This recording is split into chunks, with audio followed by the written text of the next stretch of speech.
বন্ধুরা, ঝাঁচকচকে একটা সকাল দিয়ে শুরু করছি। দেখুন, শিলংয়ে গিয়েছিলাম কমলালেবু রাজ্যে, সেখান থেকে কমলালেবু নিয়ে এসেছি। ইভেন দার্জিলিংয়ের কমলালেবু কিন্তু এখন জিআই ট্যাগ হয়ে গেছে। দারুণ একটা ব্যাপার। যত উত্তরবঙ্গ ডেভেলপ হবে তত কিন্তু মন ভালো হবে, কারণ আমিও চাষবাস করতাম। তো কিছু জিনিস ভালো হচ্ছে আর কিছু জিনিস কিন্তু খুব একটা বেশি ভালো হচ্ছে না, কারণ টি ইন্ডাস্ট্রিটা একদম দিন যাচ্ছে একেবারে একটা অন্যরকম পর্যায়ে চলে যাচ্ছে। বিশেষ করে উত্তর দিনাজপুরে চা বাগানগুলোর পরিস্থিতি কিন্তু খুবই খারাপ। সেটাও আপনাদের কখনো শেয়ার করবো। তো আজকে বিশেষ বাজার করা হয়েছে, আজকে হাজবেন্ড যেতে পারিনি, আমরা একটু ঝটিকা সফরে গেছিলাম। তো ওয়েদার চেঞ্জ করতে গিয়ে একটু ঠান্ডা লেগে গেছে। আর বলুন তো কি, রাস্তা একেবারে ভেঙে চলে একাকার অবস্থা। তার জন্য কিন্তু ধুলাবালি উঠছিল, একটু অ্যালার্জি ও ডাস্ট অ্যালার্জি রয়েছে। তো তার জন্য একটু সমস্যা হয়েছে। এবার চলুন আমার কিচেনে যাওয়া যাক। কী নিয়ে এসেছি আজকে, সানডে বলে কথা। তো ভিডিও তো আপনাদের শেয়ার করতেই হবে, দেখিয়ে দিচ্ছি। তো চলুন যাওয়া যাক তবে। বন্ধুরা, এই দুটো বেগুন কিনে নিয়ে এসেছি। আর পটলগুলো তো একদম শুকিয়ে গেছে, কালকে তুলে নিয়ে এসেছিল, কিছু কেটে ফেলেছিলাম। আর এই যে বাড়ির করলা দেখেছেন কিছুটা ভেজেছে। আর এই যে করলাগুলো প্রচণ্ড তিতু, মানে কি বলবো, আমি ছোটো মাছ দিয়ে করতে চেয়েছিলাম, কিন্তু ছোটো মাছ দিয়ে করা যাবে না। হাজব্যান্ড তো প্রথমে ভাত খেয়ে সকালবেলার দিকটাও ভাত ভালো মতন খায়, আলু সিদ্ধ করে দিলে ভালো হতো, কিন্তু করলা এত দিত যে ভাত খেতেই পারেনি। তো যাই হোক, এনিওয়ে আমি রান্নাবান্না করবো আজকে। আলু রয়েছে বাড়িতে, টুকটাক চালিয়ে দেবো, কালকে দেখা যাবে কালকে দিন কী হবে। তো এই হচ্ছে আমাদের সানডে স্পেশাল বাজার। শিলংয়ের ব্লগগুলো কিন্তু করবো, আপনারা প্লিজ একটু কাইন্ডলি দেখবেন, দেখলে পরে ভীষণ ভালো লাগে, তাহলে শেয়ার করতে ইচ্ছে করে, এনকারেজিং ব্যাপারটা আসে।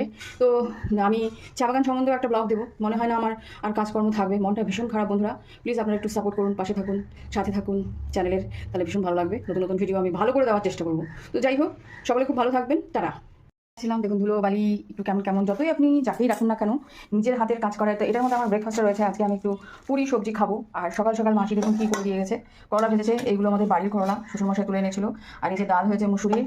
আর আমি কি রান্না করবো সেটা আপনাদের দেখাচ্ছি, তো দেখিয়ে দিচ্ছি। এই দেখুন, এখানে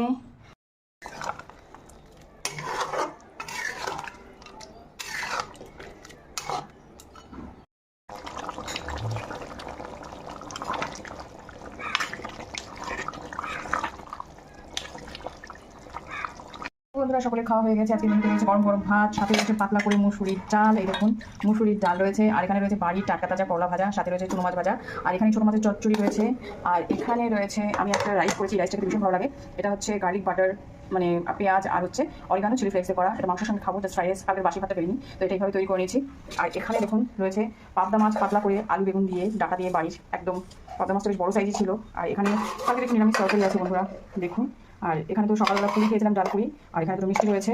তো দেখুন প্রচুর কিছু হয়েছে।